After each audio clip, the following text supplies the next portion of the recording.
Hey there, my name is James Lee. Welcome to my channel 5149, where I talk business, politics, and society.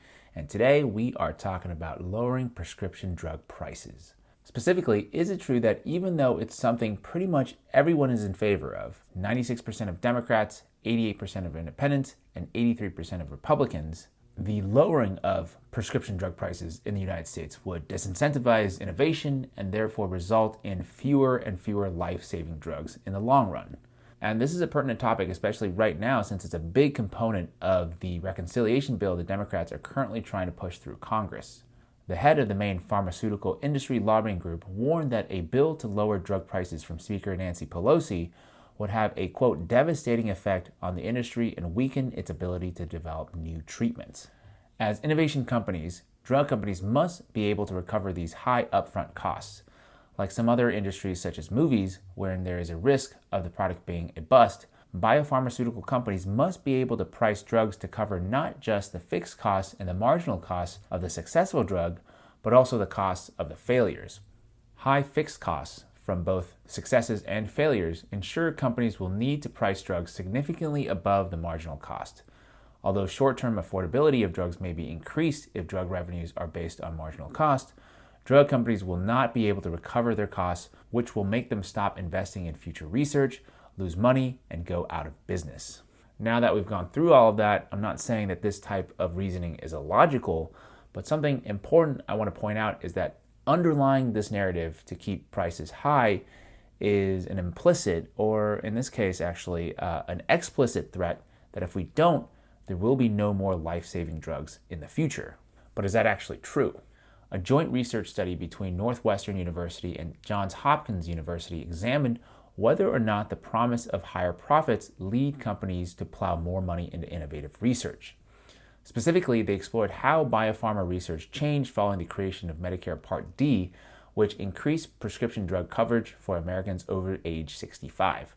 Part D resulted in new coverage of about 5 million seniors, meaning more purchases of prescription drugs and more pharma company profits. The result? We saw an increase in drug research targeting seniors after the expansion of Medicare Part D, but it was largely for drugs with the same target-based actions as previous ones, addressing essentially the same condition in the body, meaning that in response to new financial incentives, drug companies focus largely on copycat versions of drugs rather than truly novel products. Well, that finding probably isn't too surprising because despite what we hear all the time about the connection between capitalism and innovation, the reality is that it's just a lot easier to snag a piece of a pie that's already been created rather than creating a new pie altogether. Hence why we have like a billion different chicken sandwiches on the fast food market. Reacting to the success of the OG chicken sandwich, which is from Popeyes, the response from other fast food corporations wasn't to innovate and create something different, but also more delicious. It was just to create copycats that, quite honestly, in my opinion, just weren't as good. Anyway, I digress. But to sum it up, when the biopharma industry says that any change to drug pricing is going to destroy the innovation engine, that's not really true. And that's Craig Garthwaite, professor of strategy from Northwestern University's Kellogg School of Business. And let's also not forget Katie Porter's savage breakdown of how a biopharmaceutical company actually spends its money. Now, how much did AbbVie spend on stock buybacks and dividends to enrich your shareholders from 2013 to 2018? Well, stock buybacks, if you actually look at just pure stock buybacks, it would be about $13 billion. Stock buybacks and dividends is the question, sir. Dividends, and have to come back with a number for that over that period of time. $50 billion. So, Mr. Gonzalez, you're spending all this money to make sure you make money rather than spending money to invest in, develop drugs, and help patients with affordable life-saving drugs.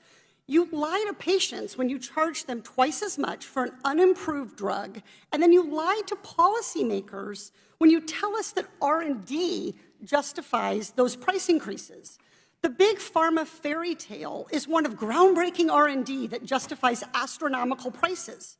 But the pharma reality is that you spend most of your company's money making money for yourself and your shareholders. And the fact that you're not honest about this with patients and with policymakers, that you're feeding us lies, that we must pay astronomical prices to get innovative treatments is false. And there's your answer right there. Big pharma executives, their lobbyists, and even many members of Congress, they want to justify why America pays more for prescription drugs than any other industrialized country in the world, with reasons like incentivizing R&D and innovation. But truth be told, there is no reason other than self-enrichment and greed. Now, big pharma being greedy isn't all that novel of a concept. Both Democrats and Republicans have been running on regulating big pharma for years.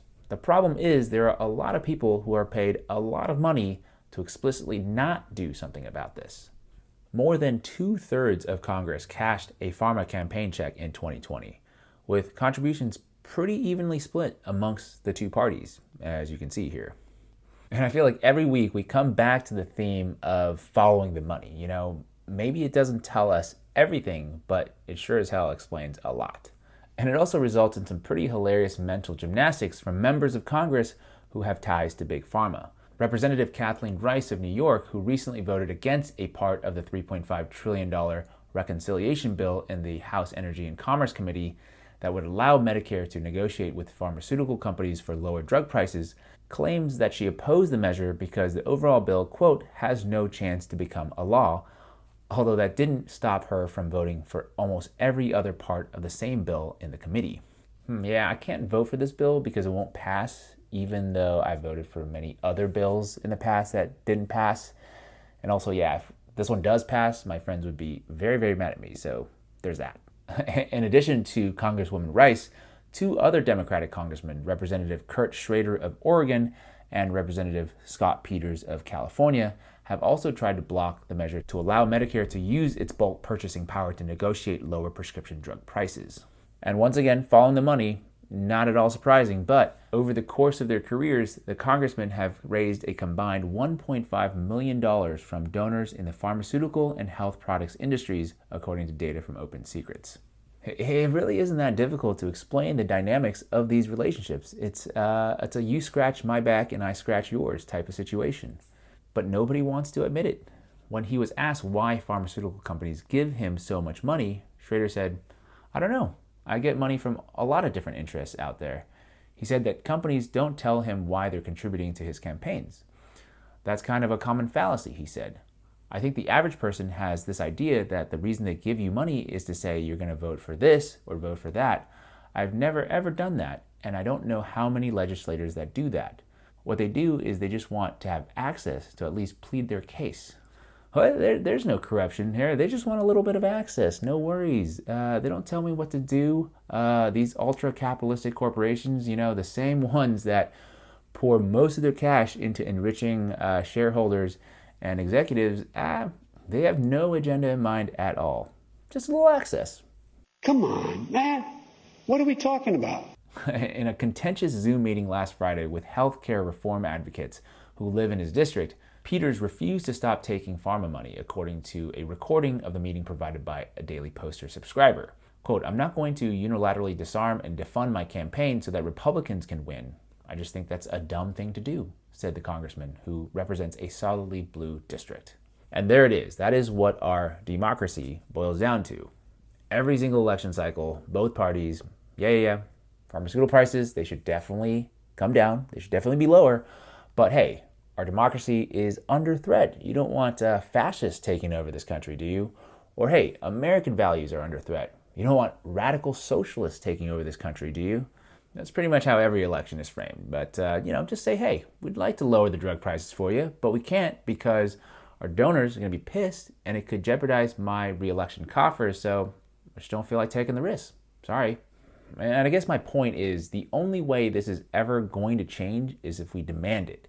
Like, if you're going to continue to vote against a proposal that's supported by 90% of registered voters in your districts, you're gone.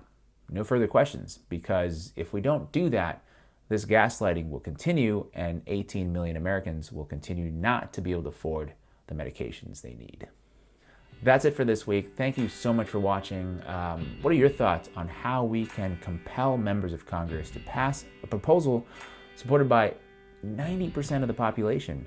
Let me know in the comment section below, and please do me a big favor and hit that like button and share this video if you think a friend or family member would enjoy it. Please also consider subscribing if you haven't already done so I can keep making more videos. And as always, thank you so much for your time, and I'll see you next week.